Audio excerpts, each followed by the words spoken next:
Filofaks mi je dal, pa ne samo meni, tudi celim generacijam, neko mentalno, duhovno moč. Sedim na teh štengah, to so ikonične štenge. Spominjam se predvsem tega, da se veliko filofaksa ni zgodilo na filofaksu. Od študija na Filozofski fakulteti sem odnesel ljubezen do leposlovja, sposobnost kritičnega razmišljanja in tovornjak čudovitih spominov. Eden lepših je zagotovo, ker sem nadebudna mlada študentka vstopila v kabinet profesorja Borisa Novaka s takim debelim fasciklom pesmi, 60 je bilo po moje.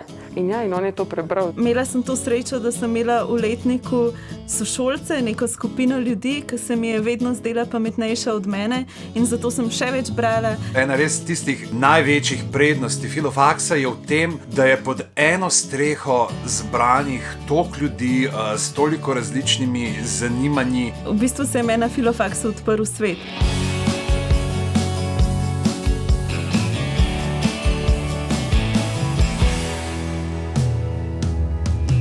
Francoski antropolog Claude Lévi-Strauss je nekoč dejal, da bo 21. stoletje stoletje humanistike ali pa ga sploh ne bo.